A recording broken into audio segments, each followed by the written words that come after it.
Let's be innovative. Let's challenge the norm. Let's raise the bar. Let's be the elite.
Lionheart returns debuting its new championship format. For the first time, Lionheart's best will battle in a multi-class format featuring BMW's all-new M Hybrid V8 and M4 GT3 machines. 55 drivers will face off in the ultimate test in the ultimate driving machine. 18 races at the world's most demanding road courses where traffic takes on a whole new meaning. This year, Lionheart will crown 2 champions. Whose name will be etched into the Lionheart history books? Find out next. The Buttkicker Sportscar Championship, presented by BMW Performance Driving School, starts now.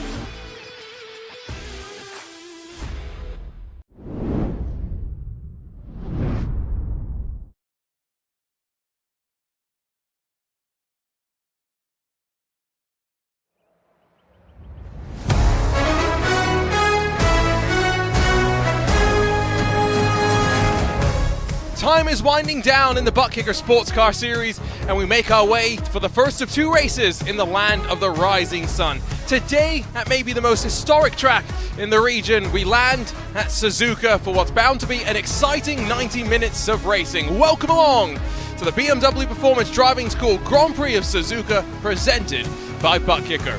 Delighted to have your company once again here on RaceSpotTV, with my name being Arjuna Kankipati, joined alongside as ever by Andrew Kinsella. Let's dive straight in towards our BMW Performance Driving School pre-race show, because we are in for some action today and, well, potentially in for at least some intrigue in one of our classes where we haven't seen much before. Andrew, it's been a dominant year for Sean Campbell, but he's not racing today. It means in the GT3s we might just see a brand new race winner. Well, it certainly does mean that we should see a brand new race winner today, Arjuna, and definitely opens up the field for some real competition here. Excited to see what these drivers can do with it, particularly the likes of Matthew Morhart and Ryan Otis, who have been knocking on the door of good finishes, particularly with Morhart his upturn in form in this second half of the year. So it's going to be very interesting to see what they make of this Suzuka circuit, because it is a very unique circuit, isn't it? We'll talk a little bit more about the circuit itself in a few moments' time, but yeah, just 3 races left to go in 2023's calendar, although of course it will see us stretch in towards 2024, finishing up in Daytona under the night lights, where of course we're going to see plenty of excitement at the World Center of Racing heading into another year of racing. Been a long road to get here, of course. Twin Ring Motegi in just under a month's time for, again, 2 races in the land of the rising sun. But it all is around what is plenty of intrigue when it comes to the BMW Performance Driving School LMDH standings, because it's just 18 points that still split Phil Kraus and John Badefer, Andrew, after 15 races complete. And realistically, it's anyone's game from here on forward. It's been a bit of a slugfest these last few races, hasn't it, Arjuna? Between the top 2 and Kraus and Badefer. Kraus has really started to try and separate himself just that little bit, but Badefer is making him work for every single point here. So definitely going to be intriguing. We only have 3 rounds left. They've all got to put the pedal to the metal. Graham Sanders and Austin Young, they're slipping back a little bit, but still an outside chance at it. But really, I'd say top 2 is where our attention will be focused for the championship. Realistically as well, drop weeks that we've seen played on out, not really a factor from here. You just want to be a consistent, stay out of trouble, and continue to work your way on forward. That's kind of been the story when it comes to the aforementioned Sean Campbell, who has a 100% success rate and hit record in terms of pole positions and race victories as well. The only race that he hasn't won, the one race he missed, and therefore it's going to be a similar story today. And that's going to be important when it comes to Ryan Otis and Joshua Chin. Just 4 points between the 2 of them. Chase Wilson continuing to run slightly further in front of the AM Championship. Also an opportunity for him, Andrew, in the combined GT3 class. Of course, pros and AMs scored together on the track to potentially build that advantage even further. Absolutely. Chase Wilson has put in a dominant couple of races to really secure his spot in that AM Championship at the top of that class. But yeah, I think all eyes right now is on that battle for second in the pros between Otis and Chin. As you say, only 4 points, and that's a lot of bragging rights there between those two. They've been going back and forth all season, so I don't suspect that they will be easing up on the gas at any point here in the last 3 races.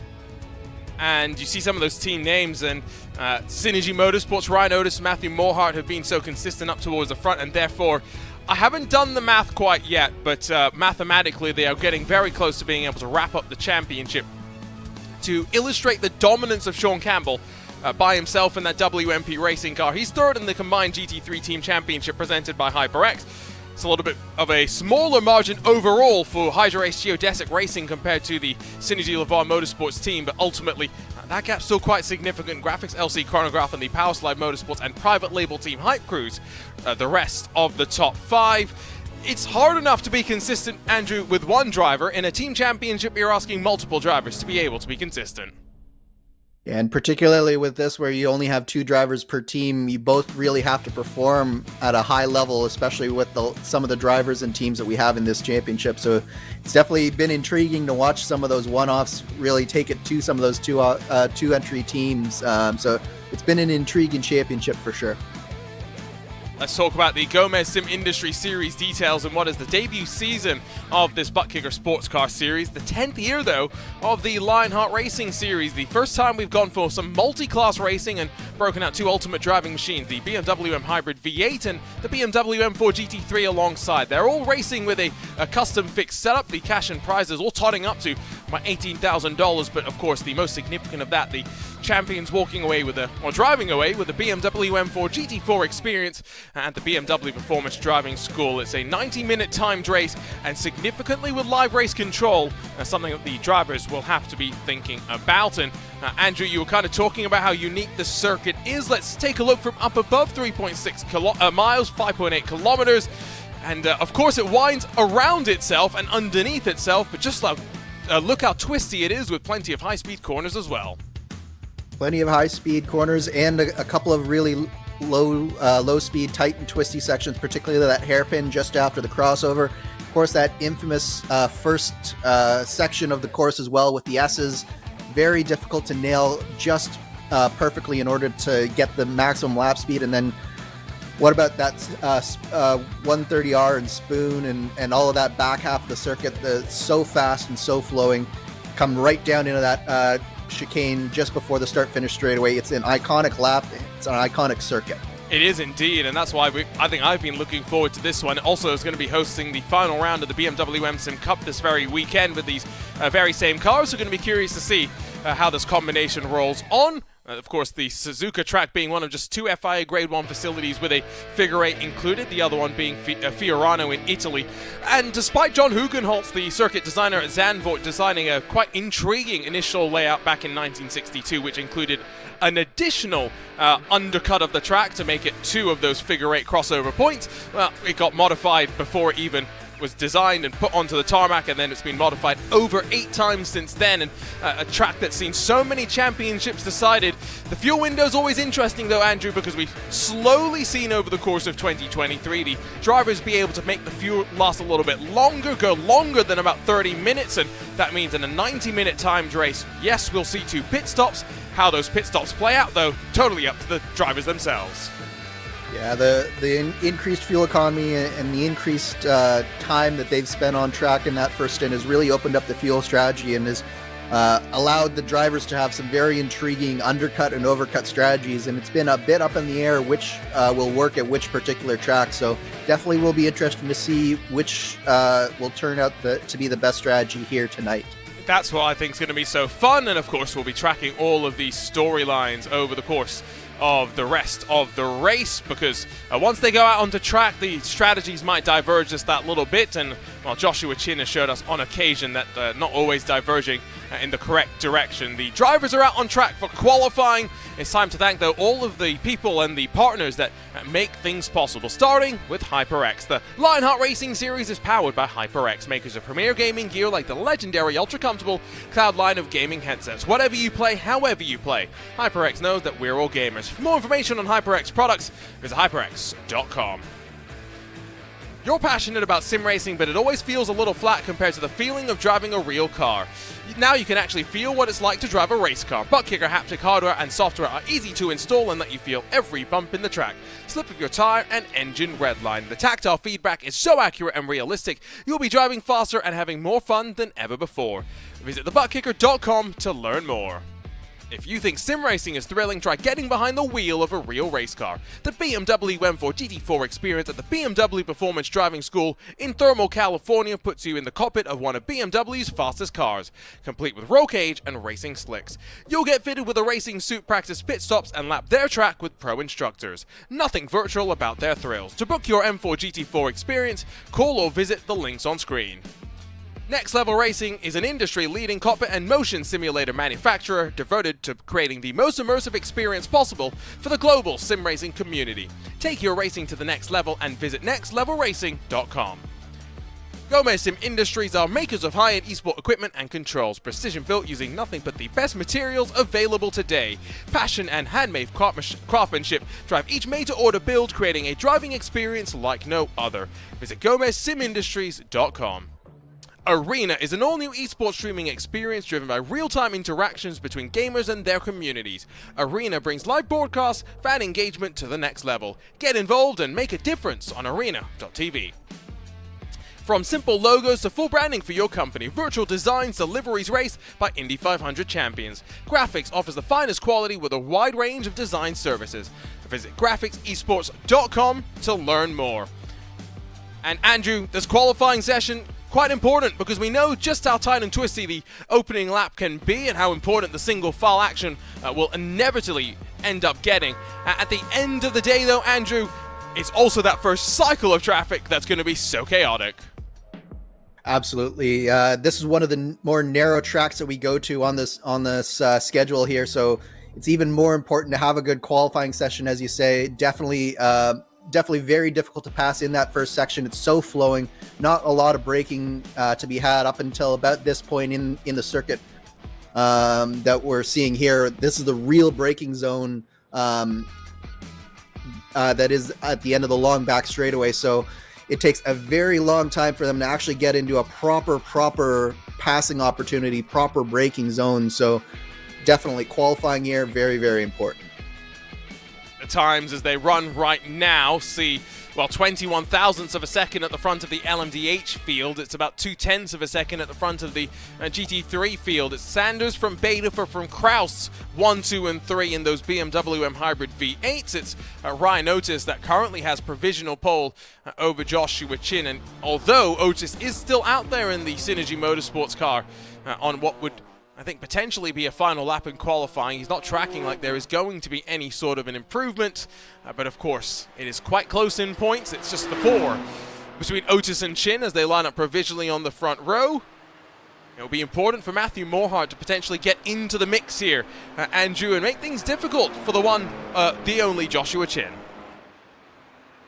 Yes, absolutely. Morhart has been showing some real pace in these last few races, so he was actually mixing it up with Chin at Imola and probably cost Chin a shot at Otis, really, just because of how much battling the two were doing together. So if that happens again, it could allow Ryan Otis to get a more comfortable gap than maybe his pure pace would allow, because right now it's just over 0.2 of a second between them. So definitely not a lot of speed difference in between the top two. And then looking back at Morhart, it's only 0.3 back to Otis, or back from Otis. So definitely a very close top three, closer than we're used to when Sean Campbell's out here. Yeah, I think that's definitely for sure. I think the other thing to consider is, off the top of my head, the race that Sean Campbell missed. Did Miguel Vigo win that? I believe he did, yes. Yeah, so we are definitely going to see a first-time winner today, because I don't see Miguel Vigo in the field. So when it comes to the GT3s, that is some of your storylines. LMDH still, again, 21 thousandths is remarkable. But when you have, 18 points or so in hand for Phil Kraus, 3 races left to go, drop rounds, like I mentioned earlier, you don't really want to keep them in hand. The main consideration, I think, for him is the fact that he's surrounded, Andrew, by the Hydra Race Geodesic Racing team. Sanders, Betafer, and Young may be able to work together and make Kraus's life a little difficult today. Yeah, you would certainly think that that the Geodesic Racing squad definitely needs to sort of band together between the 3 drivers out there, and maybe do a little bit of team orders, team strategy here to get Betafer where he needs to be early on in the race, and maybe get a gap on Phil Kraus, because we've seen time and time again that Kraus has been able to work that strategy so well, and even get a little bit of an advantage over the Hydra Race Geodesic Racing drivers. So for Kraus, he definitely just needs to figure out a way to, if he can get in front of one other Hydra Race Geodesic Racing driver right at the start, I think he's got a good shot at it. But if they all 3 swarm in front of him, it's going to be an uphill battle for him for sure. I mean, that's the thing, right? Is how does the start go, and how do they then work from there? Because it will kind of dictate what the drivers kind of want to do on the strategy. Qualifying is going to come to a close, and well, it's close at the front, and about as close as you could hope for. 21 thousandths of a second will split the front row of the grid as they roll their way down to that starting formation to get themselves underway. They have short time before they get launched in towards turn number 1, so we'll turn our attention toward the butt kicker starting grid and run you down through how they'll form themselves up. Sanders and Betafer on the front row, as expected, of course, with Kraus and Young behind them. It will be Michael O'Brien and then David Sirwa lining up on the third row of the grid, with Alex Guyon, Matt Taylor, and then Alexander Van der Sande and Bradley Sexton through the rest of the top 10. We can also take a look at the GT3s, where Ryan Otis and Joshua Chin line up on the front row, with Matthew Morhart, Lionel Calisto, Andrew Marquez and Brian Bennett lining up then behind them to roll from the rest of the front 6 positions. Nathan Deering on his debut is alongside Chase Wilson, the first of the AMs, but Wilson's got some company. Malone and Paulson directly behind, Carter and then Reagan making up the rest of the front 6 rows, and then just Craig Forsyth at the back of the field in his 40 Racewear SRT number 53. A slightly smaller field potentially means, well, slightly less chaos for traffic to deal with over the course of the expected 53 laps or so for your GTP/LMDH contenders. Short time, as mentioned, for these drivers to roll their way down in towards turn number 1, and as they get themselves ready to go, we can run you down through today's featured on-board camera. Starting on the outside of the front row with John Betafer. Next Level Racing rides with him. Take your racing to the next level and visit nextlevelracing.com. The Kiwi Michael O'Brien carries Butt Kicker with him. Sim racing is better with Butt Kicker. Visit thebuttkicker.com. The points leader in the AM class and the pole position winner in the AM class as well carries with him the HyperX onboard camera. Whatever you play, however you play, HyperX knows we're all gamers, and HyperX is always ready to game. and from the very front of the GT3 formation even, waiting to get underway. Drive on the edge of physics and experience the ultimate rush. Visit BMWPerformanceDrivingSchool.com. Should be a fun one. Andrew, what are you expecting as we get ready to go? I'm thinking probably a little bit of a cautious first lap, especially from these LMDHs, but I think that it's quickly going to turn into a little bit of chaos as they start to settle down into this race and get a little bit desperate to make some moves. Let's not forget the split class start. We'll see the GT3s have a bit of a hold, but already underway as the Hydra Race formation does see Phil Kraus swarmed at the very start of the BMW Performance Center Grand Prix of Suzuka presented by Butt Kicker. Kraus down to 4th instantly. The Synergy Lavoie Motorsports teammates trying to fend off the charge from Alexander Van der Sant, but a nice tidy formation through the entire field. What you would like to see. The GT3 is now underway, and well, Synergy Motorsports not able to replicate that swarm at the start from Hydra Race geodesing, and indeed Matthew Morhart very much feels the pressure as around the outside of turns 1 and 2, Lionel Callisto tries to look for a move, but nothing doing there. A tidy start though, Andrew, through the entirety of the field. Yeah, very tidy from both sets of drivers there. Good to see the drivers sort of settling it down. That first corner really doesn't allow the outside driver to really get a good run like in some corners. So it does sort of, it is sort of a circuit that's much more conducive to a more orderly start, and we've seen that so far. But I think the big story is Phil Kraus is behind all 3 of the Hydra Race geodesic racing drivers, and that's going to make it difficult for him to make some progress here. I think Nathan Deering has gone off the track and maybe has run himself into the wall on debut. We'll have to take a look at what happened to him, but it will come at that close of the opening lap. Matt Taylor's dropped to the back of the LMDH running order. Not sure if that was a mistake down out of Spoon Curve, but the the LMDH is in towards 130R. Such high commitment through there, but the downforce means they're basically foot to the floor. It's remarkable to look at though, Andrew. Look how many of these, as Van der Sant makes a mistake, look how many of these LMDH cars are still running in a conga line at the end of lap number 1. Yeah, the conga line was just a little bit broken when Van der Sant made that mistake, and we'll have to figure out what happened to Taylor there. But as you say, it's been a mostly orderly first lap for these drivers so far. Let's go ahead and jump back over to the GT3s, who are also coming out of that very fast left-hander where the Super Formula cars had a hellacious crash a couple of weeks ago where a car have a big one. And that's, you can see, Creighton Carter that slid his way through. And the 71's had an issue and will run his way down the running order, and we'll have to take a look at that as well in a few moments' time. But it is Chin and Otis with a bit of a breakaway at the end of the opening lap. Yeah, Chin and Otis have done a really good job getting that gap to Matthew Morhart, and if they get just a little bit farther, they're going to get fully out of that drafting range. So that's big for these top 2. That'll allow them to fight amongst themselves, and Morhart right now is left picking up the scraps from them. So we've completed the opening lap for these drivers. I'm just taking a look at the track map and trying to do the commentator math about how long it's going to take for the classes to overlap. Back out of Spoon go the leaders 1, 2, 3, 4, and somewhat 5 running in line at the close of the second lap. The crossover happens as the track crosses over as well. Give it probably then 10 minutes more or so before the traffic starts to play its part. 22 drivers are still out there on the track.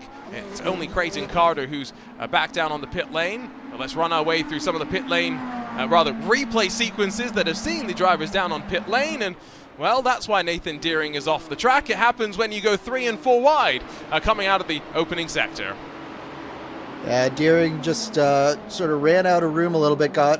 Someone got into his rear corner there, and it just put him towards the wall. He wisely got out of the gas and was just able to get wide there. This is what happened to Matt Taylor. Just gets loose coming through there and did a good job to keep the car pointed in the right direction there, Arjuna. Yeah, that was a big moment. And well, then a couple of moments down at the chicane. Is that Van der Sant on the grass? No, it's just Van der Sant on the brakes, somewhat locking it up, and he would have incurred a slowdown as a result of that. Would not have been the most kind slowdown as well, given it was on the first lap. Oh, is this why Carter has his moment? Kind of, and you can see as Trevor Malone did his full 360.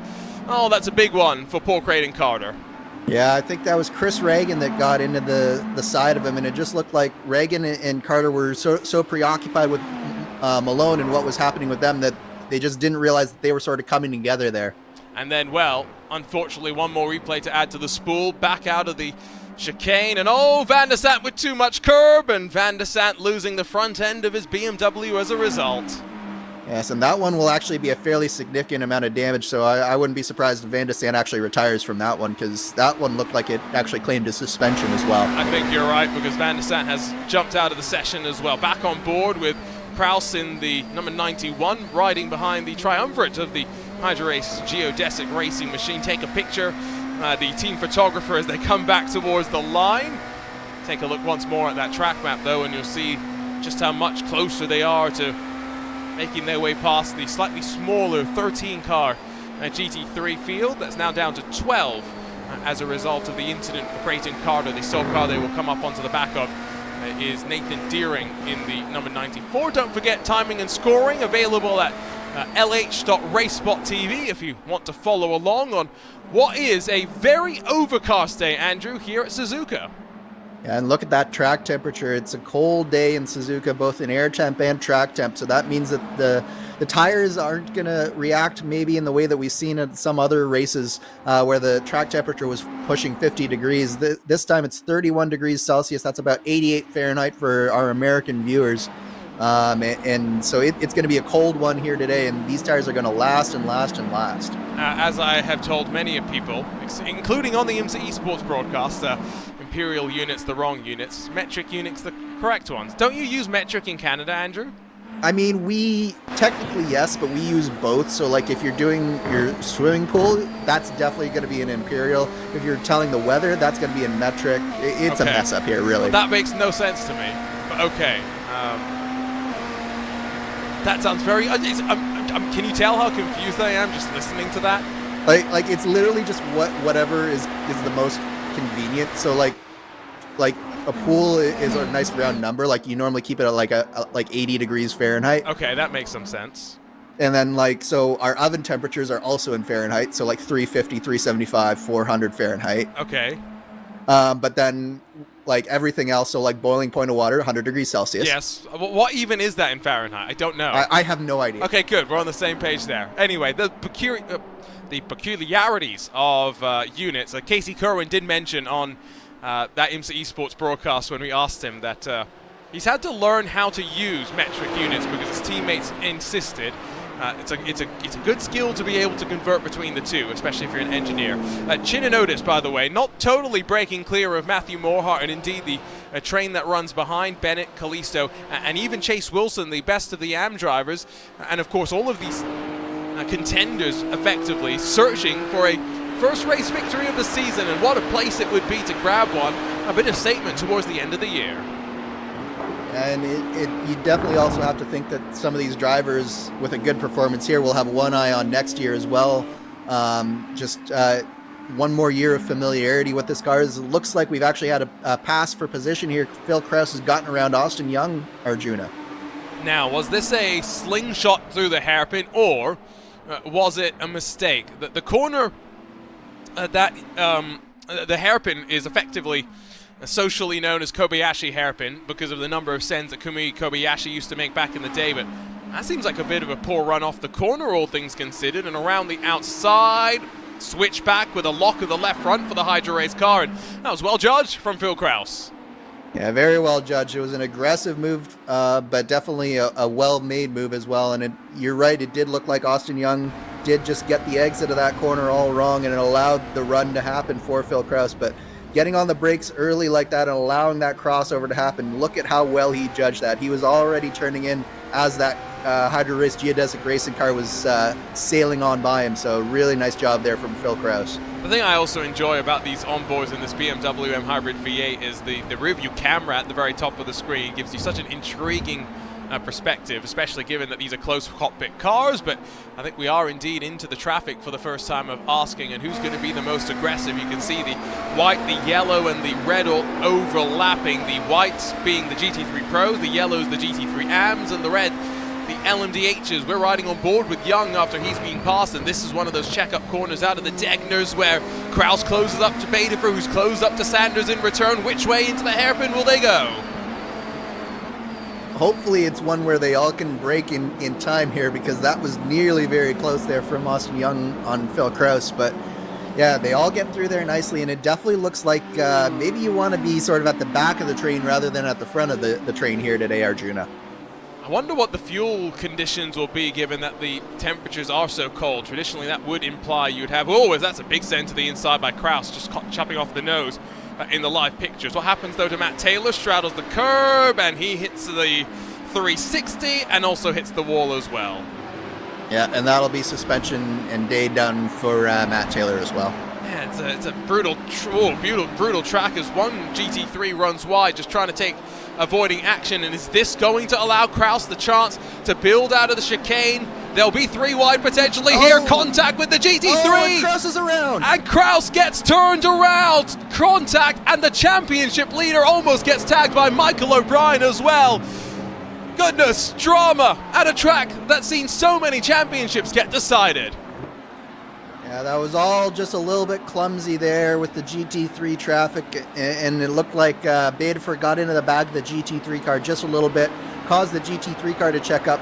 Kraus checks up, and then Young had nowhere to go. And so I think, don't quote me on this, I think that was Chase Wilson, because he's just headed down to pit lane. Let's take a look at the replay. Andrew, talk us through it. Yeah, so it's just a little bit of chaos, and you're right, that is Wilson. So Badefer tries to go up the inside of Wilson there. He's hanging around the outside.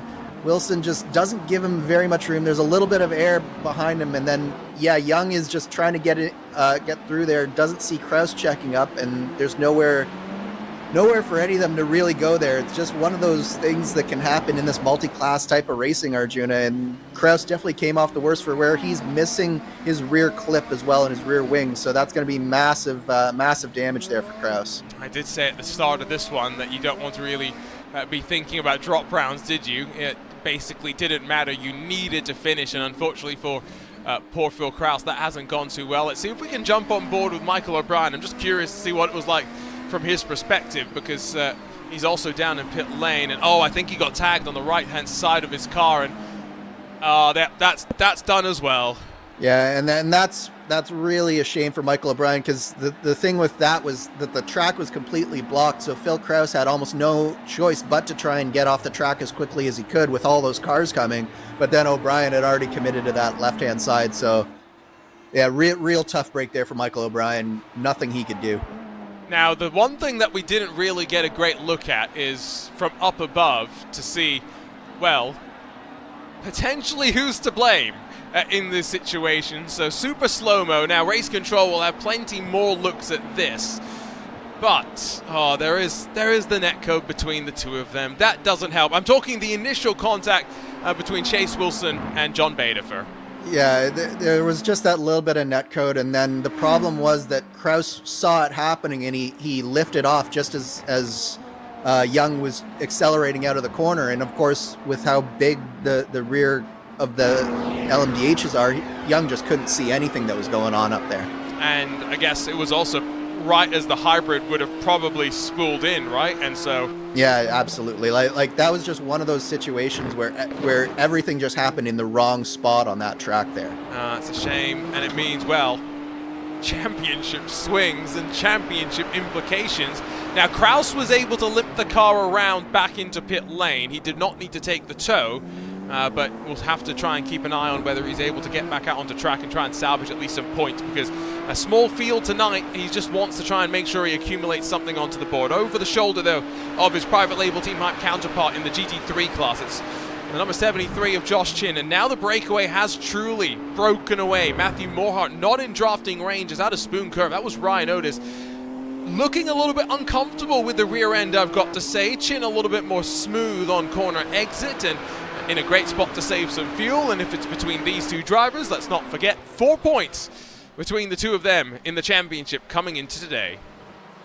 Yeah, 4 points and very little on the track between them either. It looks like Chin for right now is just sort of comfortable letting Ryan Otis lead. He knows that he's got the speed to at the very least stay with him, so he's not forcing the issue at all at this point, which, I mean, only 15 minutes into an hour and 30-minute race, I don't blame him for just sort of sitting back, particularly with how chaotic it's been.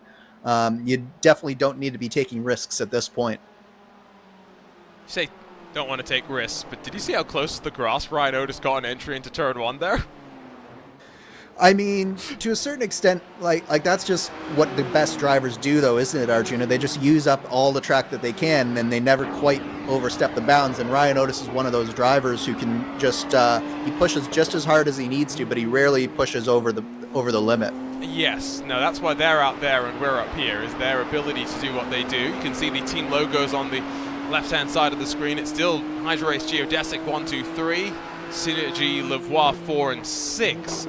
And then Bradley Sexton, Phil Kraus, Michael O'Brien, Matt Taylor, and Alexander Van der Sat, the rest of the names in the GT3 class. For Synergy as a whole, they're running 1, 3, 4, and 5. They'll be delighted with how things have swung around there. And I think the big shake-up as a result of the unfortune, or misfortune, I should correctly English and say, of Chase Wilson is the rest of the AM class, where Chris Reagan in 7th spot currently in that AM class lead, Andrew.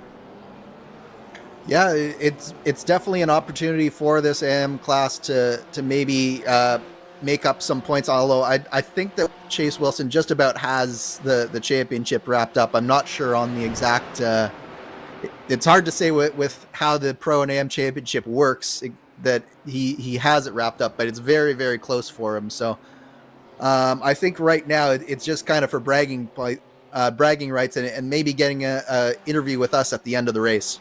Kind of. I think we'll have to see how the cycle plays out from this point forward as well, with the traffic is potentially being the sole risk for many of these drivers to factor in and to worry about moving forward.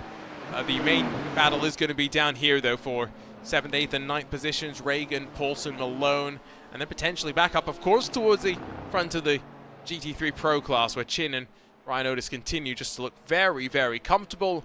Morehart staying close with them, not in the drafting range, but all it will take is traffic to hold up the leaders once, and boom, instantly back into contention. The 62 will go. I've got to say, just watching these onboards, I remember why Suzuka is one of the drivers' favorites, both in the real and the virtual worlds. Absolutely, yeah. It's definitely a driver's track where it really takes some precise steering, precise inputs on the throttle and the brake as well. You really have to finesse the car around the track, and you have to know the track as well. So it takes a lot of practice to get this track exactly how you want it and driving the way you want it, particularly in a fixed setup car where you can't sort of bend the car to your will. You have to bend your driving to the will of both the car and the circuit. It's a unique challenge, particularly with half of the lap turning in predominantly one direction and the other half predominantly in the other. They've traded mistakes back and forth. Chin had a bit of a wiggle in the opening sector, which is a bit wide out of the hairpin. It's, like you say, fixed setup competition, and so the drivers are, I guess, also just understanding the balance on the fly to the conditions underneath them as traffic plays its part for your LMDH contenders once more. It's Sanders and Beta first. Nathan Deering gets a rude awakening, and welcome to the Lionheart Buttkicker Sportscar Series, as Betaford does not hang around and getting past and trying to work his way on forward. I do wonder if there's a bit of damage on the 11 of Austin Young, because David Sirah has been catching at a rate of knots and is in a shout now potentially of grabbing a podium position here today.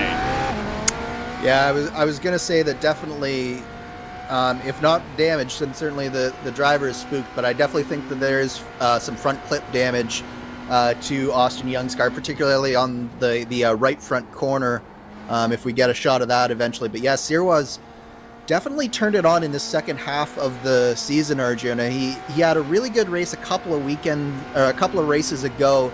A little bit of a down weekend at Imola, but he's turned it back up here at Suzuka, and I think he's finally starting to figure out how to make this LMDH car drive the way that he wants it to drive. And I guess part of that as well, we talked very much at the start of the season a lot about the brake bias itself and how the drivers had to remember You know, you have the regenerative braking, that's a major part of the braking phase, and how that plays its part. Just trying to take a look, and the car goes by too fast to really see if there is any damage, but I'm going to trust your eyes more than I trust mine, Andrew, when it comes to seeing a little bit of that clip damage on the front end. You can see just the one side of it. That if you look at the right-hand side, just under the headlight, just where the grill opening is, it sort of goes up a little bit on the car, and it just doesn't look happy. And, well, it's that slight difference that will make such an important distinction at a track like this as well, where you have so many high-speed committed corners. Well, and particularly because that's basically a front splitter, so it's not only is it creating some front downforce, but it's also diverting the air underneath the body for some underwing downforce as well. So it's really going to be reducing the overall downforce of the car, not just the front, but the rear as well. Look at the chrome on the front of the number 99. You can see just how gloomy the sky is as well, how grey it is. Unfortunately, we're not going to be dealing with rain, at least on the near horizon, based on the latest development iRacing update that iRacing provided, but it's coming closer and closer, and so these drivers will be thinking about that moving into 2024, how the potential for rain would affect a race like this, and I can only imagine the different intricacies that you'd probably be thinking about when it came to tire compounds, intermediates, wets, and when to potentially cross over to each of those. All we really have to think about is when the drivers will come down to pit lane, and we expect that to be probably in around 15 minutes or so, somewhere in that region, as through the S's once more, and the gap for the lead has come down to under a second.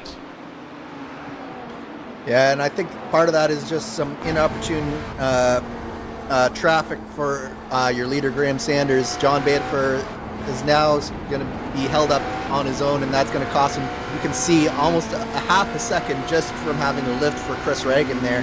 And to be clear, Reagan did nothing wrong. He had to run his line through there. It's just how narrow this track is. It really presents, particularly in the first sector, a big challenge for these LMDHs to get around this GT3 traffic. It's really interesting, though, just watching, right, how the drivers have to look in front. The lesson that I got taught by someone a long time ago was, don't be thinking about the corner directly in front of you. Yes, that should be in your mind, but really you should be looking at the traffic and thinking, all right, 3 corners ahead, what am I going to be dealing with? Where do I need to be placing my car? David Sirois thinking about placing his car onto the podium spots. Austin Young still frustrating him, even with that damage to the right front quarter of the splitter of the Hydro Race Geodesic number 11, but early championship leader feeling the pain right now and running again a little bit wide down out of Spoon Corner, and they'll raise the traffic coming out of that final corner once more. Hopefully they're not going to trip over them in their battle for third position.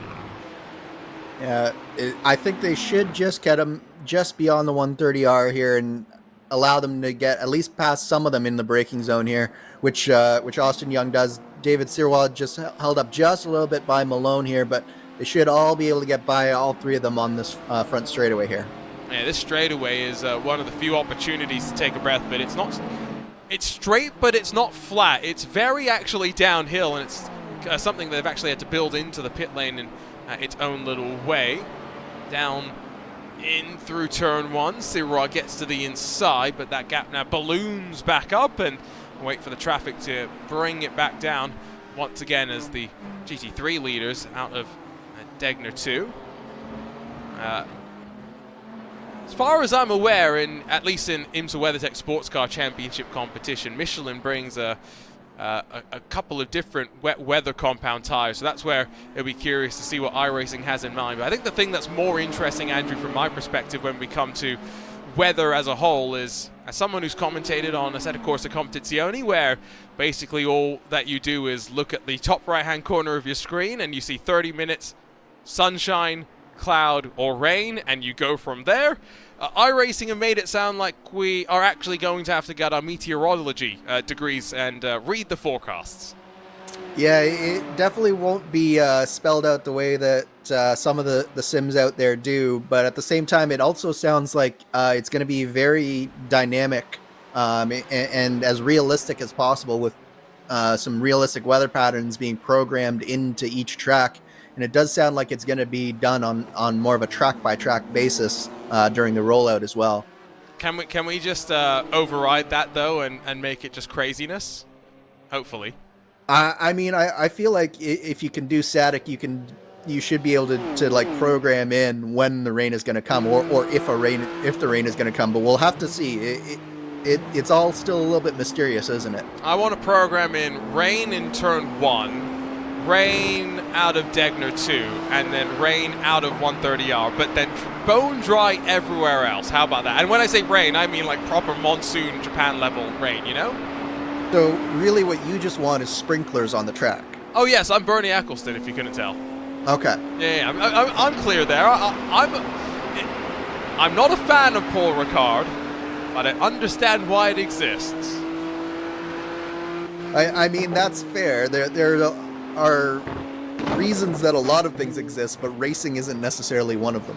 Yes, and that track should not actually be used for racing unless we want to turn the sprinklers on in specific corners, and I'm all about that. Here come the leaders, though, both in the GT3s, of course, but LMDHs as well. This is the Young and Sirwa train that will cycle past Otis and Chin, who have now been able to gap Matthew Morhart, so it is 1 and 2 at the front of the field. Similarly, Chris Reagan in the AM gap battle rather as gaps Paulson and Malone, so looking quite comfortable in that 19, and we hoping to talk to us towards the end of the race as Alex Gouillon and Bradley Sexton swap around for 5th and 6th positions. And you will note on the left side of that timing tower, Andrew, it's not maybe not a surprise that Phil Krause has gone back out there trying to salvage some points here today. I mean, certainly we've already seen a number of drivers lose it at a number of different points on this track. So definitely, if you're Phil Krause and you're fighting for a championship, why wouldn't you go back out there if you're only 2 laps down? You could definitely see yourself somehow escaping this with a top 5 and mitigating your losses here. So it's definitely makes sense for him to be out there and trundling around. But I guarantee you it's not very much fun, Arjuna. No, it's probably the most boring race that he's had all season as well, and maybe the most painful at the same time. I can't remember off the top of my head what the minimum requirement is to be classified in points at the end of the race, but there may come a time where Krause just says, let me not deal with this. And I don't blame him, because not only has today not gone well, but Andrew, I'm not sure if you watched yesterday, the second round of the IMSA Esports Global Championship. I have seen clips, I will put it that way. Yeah, it didn't go well for Adam Blocker and Phil Krause in that private label Team Hype Cadillac as they got crashed out in the early stages. But guess what? Would you know it, Andrew? Traffic. It couldn't have been traffic, could it? No, it couldn't have been. I mean, that's... And I mean, at Watkins Glen, I mean, that's where the traffic is the most well-behaved. You and I both know this, Arjun. It never happens in the S's as well. Never. Never. Yeah, no, it was a shame. Adam posted some of the clips from his perspective and just the miscommunication, but at that level, it split-second decision-making and unfortunately didn't go according to the plan. And we'll see if round 3 on December the 3rd will go slightly better. And of course, the final round of the championship is at Daytona, where both Adam and Phil have had decent runs. Adam finished 5th in the top split of the iRacing Daytona 24 earlier this year, and Phil won the 2nd split, so both hoping to carry that speed on forward. Here comes Sirwa, though, and I think Austin Young's not going to really have much to defend with as we dive down in towards that opening corner. The look to the inside and a half-hearted look to the inside. Not going to attempt the move just yet, but surely it's coming sooner rather than later. You would have to think that Sirwa can definitely benefit from having the clean air as well. So you'd think he would want to make the move sooner rather than later. But definitely, even if it doesn't happen on track here, Arjuna, I suspect that Austin Young will be taking some repairs to the front of his car, just if anything, to just make the car handle better for the rest of the hour or so that he will have left in this race. So you would expect that Sirwa sooner rather than later will have that final step on the podium. Yeah, look at the left side of the screen where you can see the lap times for Young. The contact obviously happened on lap 6. That was the 1:49. But previously, he had been able to break into the 42s and the 43s. But since the incident, 44s and 45s. And I don't think that trend is showing any signs of changing. If you see the race leaders' times, yes, there are some 44s there. But a little bit more of the 43s, and so just keep that in mind. That's the impact of the damage that we've been talking about. That's maybe not the most possible to see, but the most imperceptible of things can sometimes be the most damaging into 130R. It's not a passing opportunity, just an FYI, but people might try it. We'll see how brave they're going to be. The chicane after that, though, Andrew, is definitely a passing opportunity. It absolutely is. The problem is that 130R does just about force the trailing car to lift. With these cars, you could probably get away with it, but it is a high commitment corner, as they say, Arjuna. So you really have to nail it through there in order to get that run into the braking zone in that chicane. There's a big check-up between the two, as David Zira, with a slightly different line, slightly different mid-corner speed, avoids running into the back of the 11. Has settled in, though, quite a bit as the 30-minute mark has been reached. 16 minutes now left in this BMW Performance Center Grand Prix of Suzuka, and still back at the front. Josh Chin saves the fuel behind Ryan Otis. And I've done my fair share of endurance racing with Joshua Chin, and I can attest to you personally that you can hear a bit of fuel saving going on there, but Josh Chin doesn't need draft to save fuel. I've done races where I've done some light fuel saving, and I've finished my stint and gone, you know what, I got the most out of the fuel that I really could. And then I look at the race results at the end, and Andrew, Josh Chin did stints that were 4 or 5 laps longer than what I was doing. Yeah, Josh is definitely one of the top fuel savers out there. He definitely knows how to make a car go fast and still save a lot of fuel. And you say he doesn't need a draft to help him save fuel, but it certainly does help his cause, and it definitely seems like the case here, where he is using Ryan Otis to save some fuel and maybe do a little bit of a shorter stop on that final stint. If he can stay within a half second of Ryan Otis through this first pit cycle, it's really going to set him up well for that final run of the checkered flag in the third stint. So here's what I would be thinking if I'm Josh Chin, and correct me if I'm thinking crazy here, Andrew. Come in on the same lap as Ryan Otis, the first cycle of pit stops.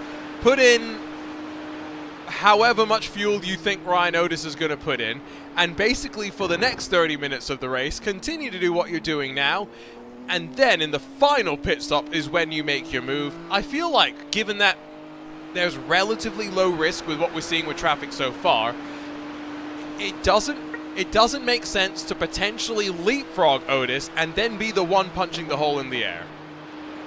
I don't know about that. Like, you could do it that way, but the problem is that you just don't know how much fuel Otis is going to take on this first pit stop, and if you choose wrong, then Yes. you're either way behind for no reason, or you could potentially come out in front, and your whole strategy's gone by the wayside anyway. So for me, probably what I would do in this situation is just continue fuel saving as long as you can.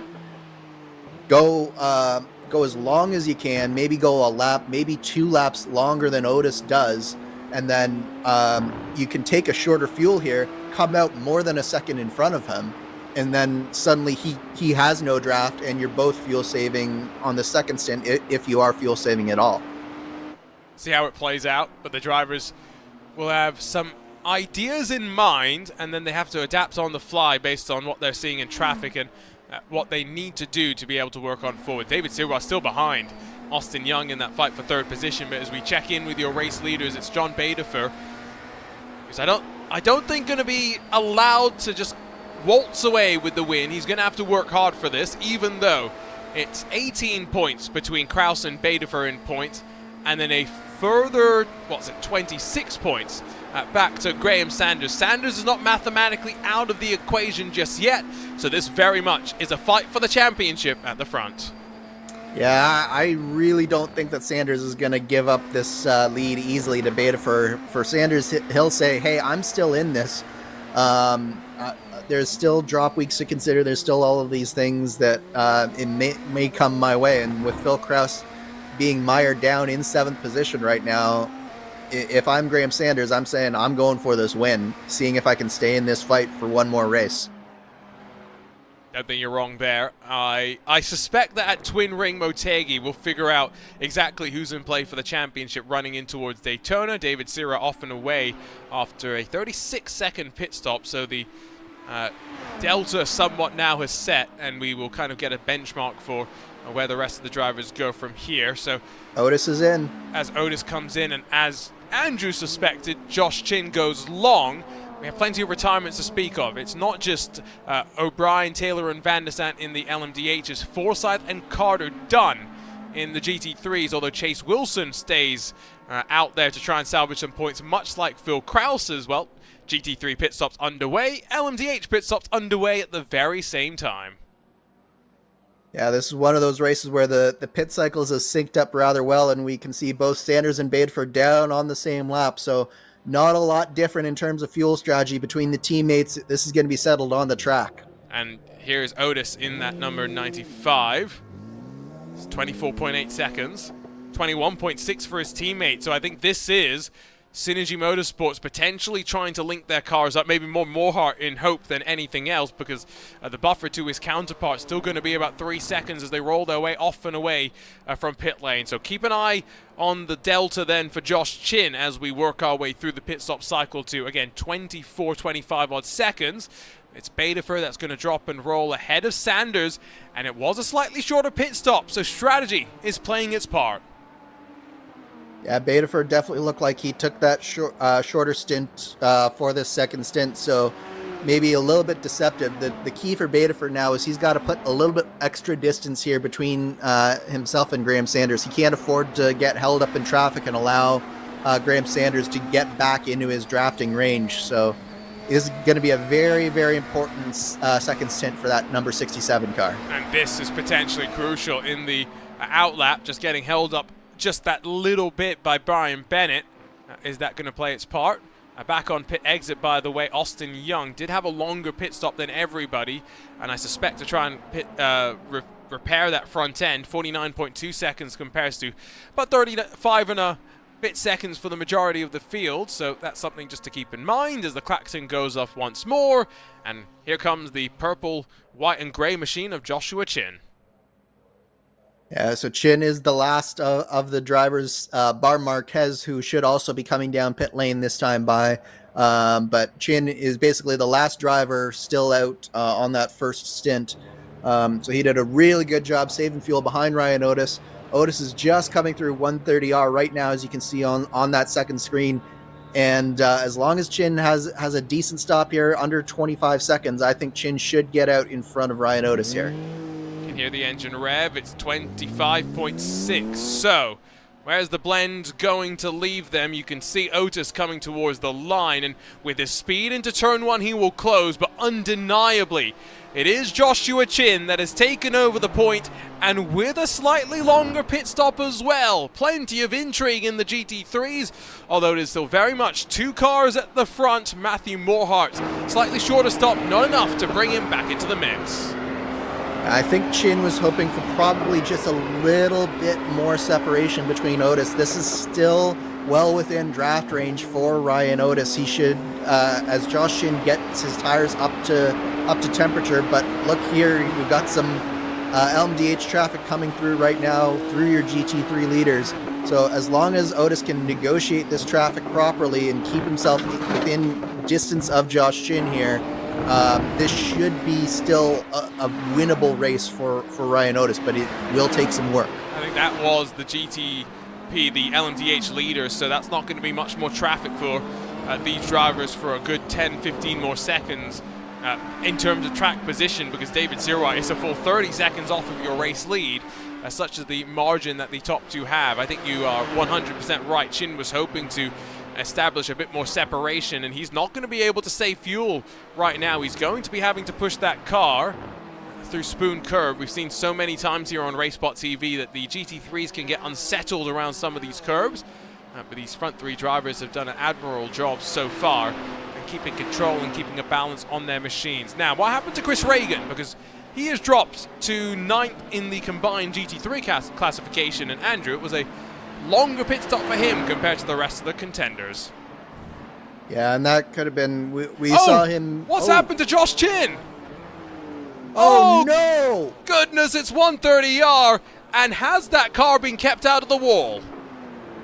It does look like he was just about able to keep it out of the wall, Arjuna. If it was, or if he didn't, it was certainly a glancing blow. But look, he just gets on the curb, loses that rear end, and he does manage to keep it out of the wall, but it's lost him all sorts of time. And it's also tortured those tires that are fresh out of the pit stop. So he's got a long stint here on very, very sore tires right now. What was I just saying about curbs, Andrew? Yeah. It was exactly that. It was just the painted line on that curb at the exit of 130R. We saw it with Matt Taylor, we saw it with Van de Sant, and now we've seen it with Josh Shin here. Yeah, there's this weird thing, spoon curve, that corner as well, the exit of 130R, where I can't even quite describe what it is, but it's almost like the curb comes to an end, and if you put the wrong amount of wheel beyond that margin, the tire kind of just falls off it and you spin around instantly. And poor Joshua Chin is now 10 seconds off of the lead, and that's potentially the race victory gone. And more importantly, in the grand scheme of things, Matthew Morhard has slipped through into second spot. Yeah, that's going to be the difficult thing for Chin, is he might just have the speed to get back up to Otis combined with his strategy, but I don't know that he can do that with Matthew Morhart in between, because he's going to have to find a way by Morhart, if not by the next pit cycle, but certainly before the end of the next pit cycle, because he cannot afford to have to try and get through both of them on that final stint. So we've got 15 minutes left to go. I think the final pit stops will probably happen closing in on about 20 minutes to go, something like that. To see exactly when it all comes out to bear. You can see left side of the screen the positions gained for the drivers up and down through the field. Not many big movers, big losers in any particular case, but Kraus will be pretty frustrated. I saw in one of the discords I share with him that he posted a gif of a very sad Doctor Who. Just heartbreaking, but he's back out there. Chase Wilson is back out there. Creighton Carter is there as well. This is proper endurance racing spirit, Andrew. Yes, it is. It's one of those things where in endurance racing you can just never quit. You can never count yourself out. You never know what's going to happen. You never know what's going to happen with other drivers. You never know what's going to happen with multi-class racing. There's just so much unpredictability that can happen in the next 45 minutes. So all you can do is keep lapping as fast as you can and hope that at the end you're where you need to be. So with 48 minutes still left to go here in the BMW Performance Center Grand Prix of Suzuka, it is still Ryan Otis and Matthew Morhart in the GT3 contention. That run at the front after Joshua Chin's spin. It's John Baderfer, it's Graham Sanders that run 1 and 2, and now almost 30 full seconds clear of David Sirot and Alex Guyon, the Synergy Lavoie Motorsports pair that run 3rd and 4th. Don't go anywhere. On RaceSpotTV, the run to the checkered flag is coming up next.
Welcome back to RaceSpotTV and round 16 of the Butt Kicker Sportscar Series. We've made our way to the land of the rising sun for two back-to-back races. The first seeing us here at Suzuka for the BMW Performance Center Grand Prix of Suzuka. Welcome back along.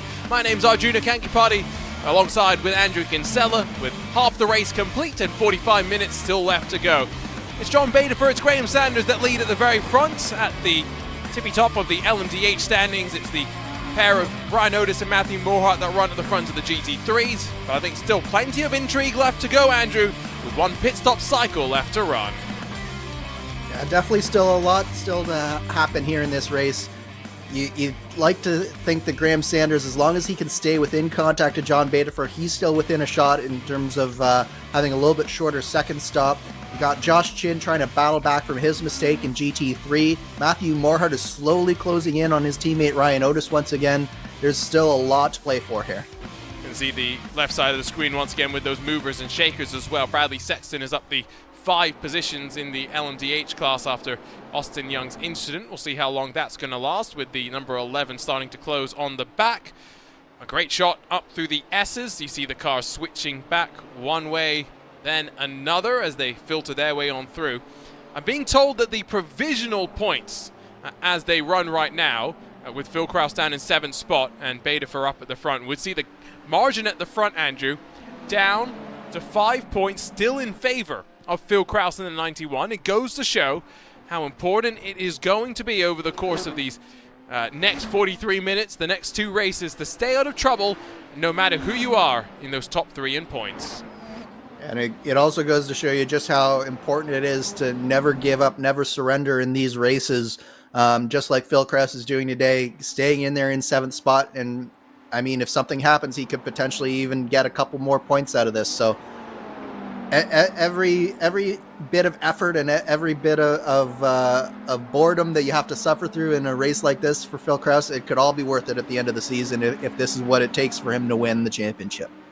You can see that Austin Young has already gotten past Bradley Sexton for the 5th position, as down into Degner 2 they will slide, and I say slide literally because they almost do a 4-wheel drift off the corner before the tires dig in and they spool up the power to bring them into that hairpin.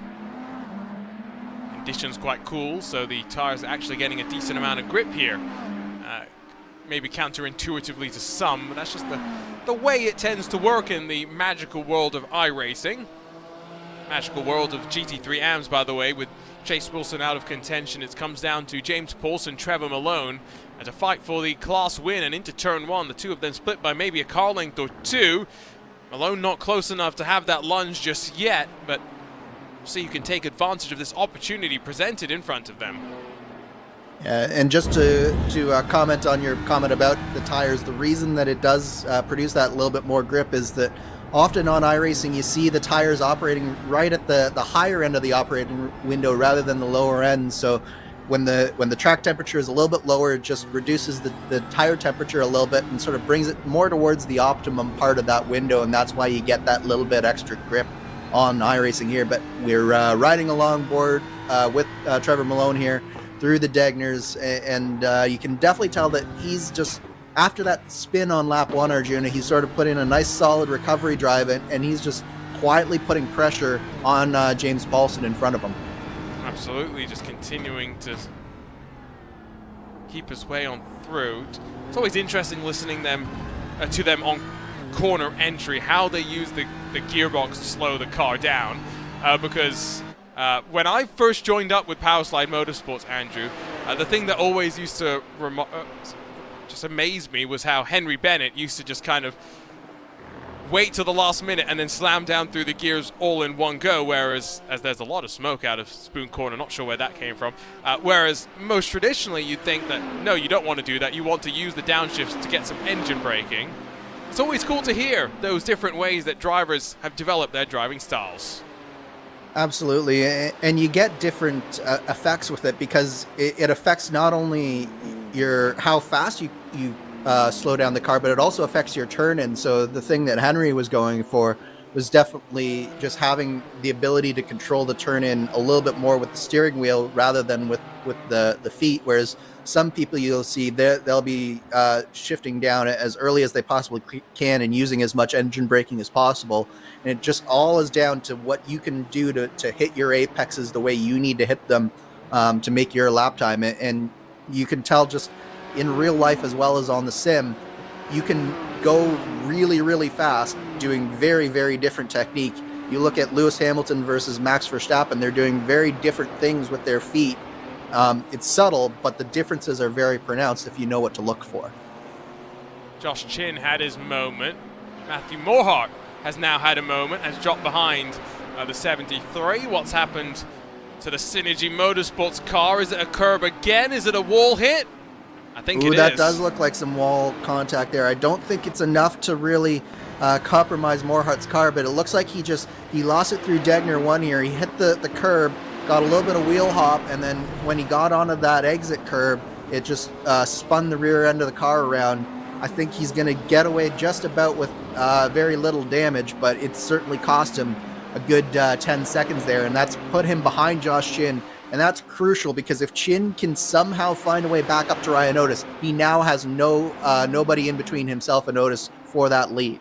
And even if he can't, a couple of points at play will very much be important. Remember, 4-point split Otis and Chin coming into tonight's running, and they've just got the 2 races after this. I would assume that we're going to see Sean Campbell back in a couple of weeks' time at Motegi. We'll probably see him at Daytona as well, for what should be quite a fun race. And Daytona in general, it should be quite interesting next year, because it's the very first time that Andrew, all 4 of the prototypes running in the IMSA WeatherTech Sports Car Championship are also going to be available to run in the iRacing Daytona 24, and so you'd assume that plenty of the drivers in this series will be using our season finale as a bit of a hype-up program in some ways for that big first 24-hour race of the year. Yeah, you certainly don't want to discount just how important having that track time is. Even if it's not necessarily the car that you're going to be running in the Daytona 24, having the seat time in a prototype around that track, it can do nothing but help you. So I think we'll certainly see a very good turnout for that finale. Under the night light should be quite fun to see how that goes. Austin Young has been able to get past Alex Gouillon on the recovery, by the way. He's going to be able to get a podium back out of this, isn't he? He's only 4 seconds back from David Sirott, even after a 13-second longer pit stop. Well, and that's certainly why he took that pit stop, is just to be able to have the pace in this car.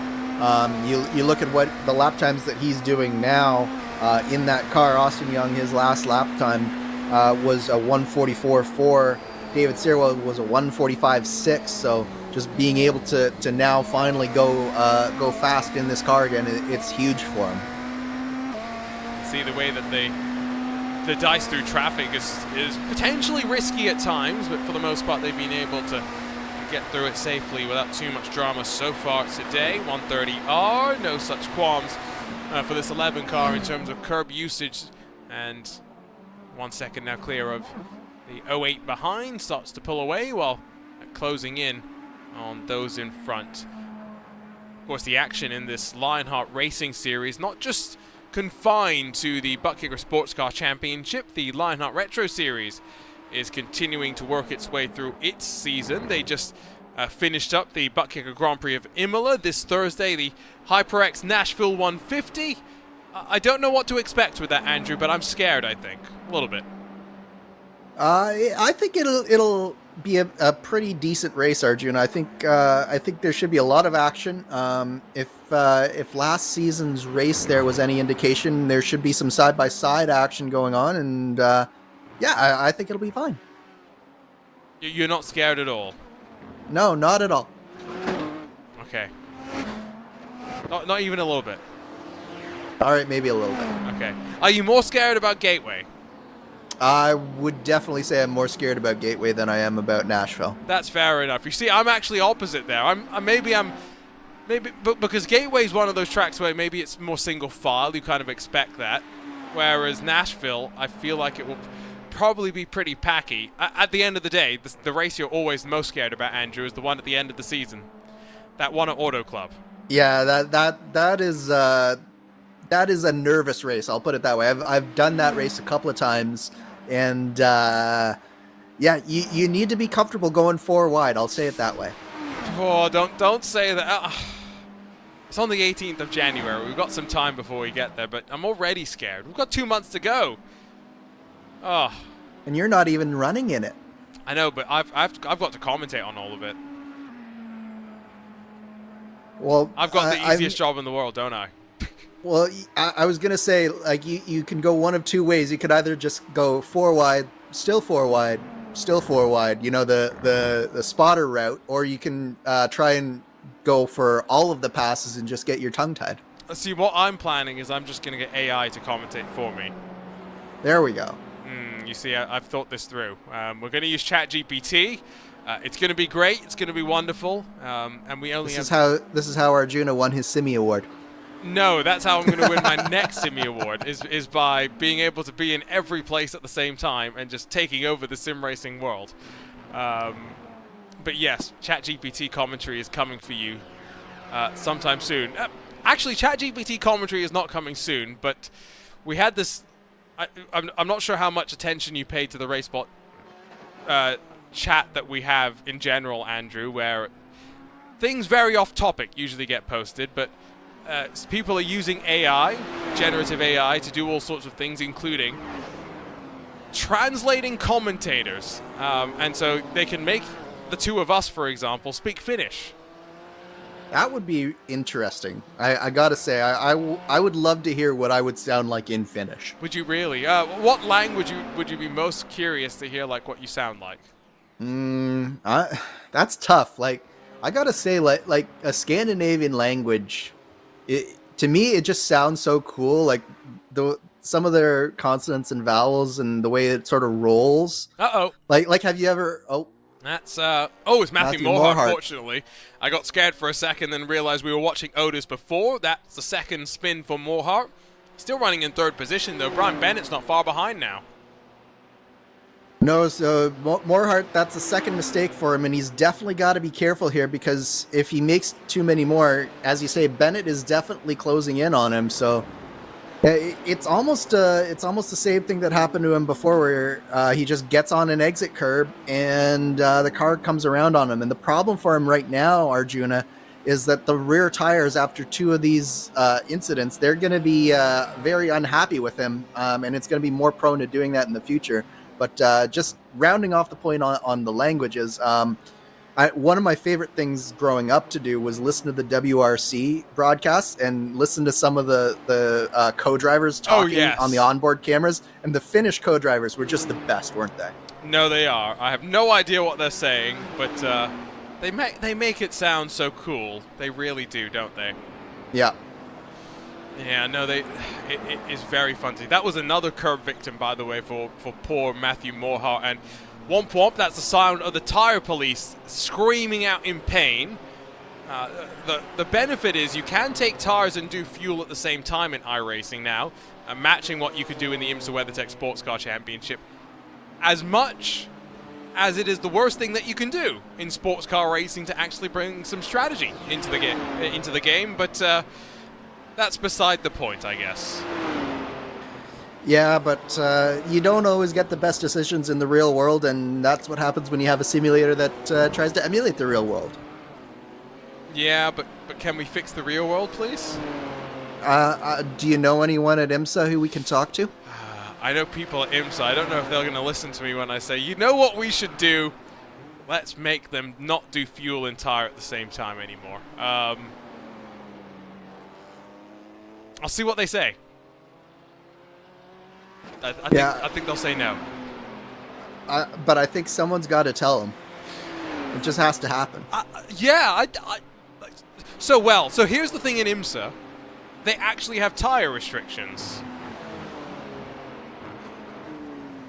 Is true. So that's where it does, that I just realized that if we had tire restrictions, then, I'm instantly back on board with you can do tires and fuel at the same time, because I do think in some ways it makes it even more intriguing of how you play things out, because there is no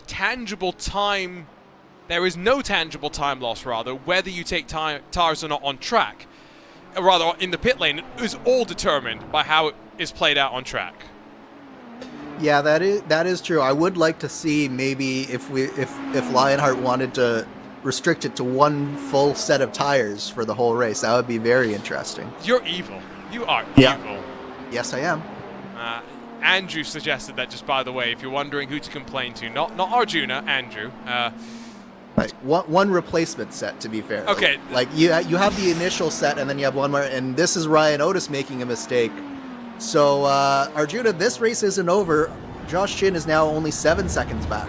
What did I said the curbs as well, but can I take back what I said, and can we not see too many more of these curb moments? Because I can't imagine what it's like for the drivers. I get nervous just watching these. Well, and you do have to wonder, Arjuna, maybe Synergy didn't take tires on that last round of pit stops that allowed him to get those 24, 21 second stop times, or maybe they only did, say, the front tires, and those rears certainly don't look happy going over those curbs. So Chin had a 25-second pit stop. That's also not enough time to have taken 4 tires, but you make a valid point that could also... The one problem with tires and fuel also being at the same time from a commentary perspective is you don't know whether they've taken tires or fuel. Exactly. Unless you're in the real world where they have the IR scanners on tires that then reports data to an internal system, etc., etc. So if iRacing is listening, please build that out for commentators as well. But I was going to say what they really need to do, Arjuna, is have all of the pit stop animations going at the same time so that our frame rates can go all the way down to the bottom. You're trying to blow up my computer. So you're trying to blow up the drivers. You're trying to blow up my computer. Just look at this, the destructive behavior from Andrew. It's getting late in the season. I'm going for the chaos route today. I mean, I don't blame you. Some of the drivers went with the chaos route early doors. Poor Chase Wilson got involved and gets involved with that curb. This is what I was saying. Curbs. Sometimes commentators know what we're talking about. Yeah, curbs and painted lines and old tires, they all don't mix very well, do they?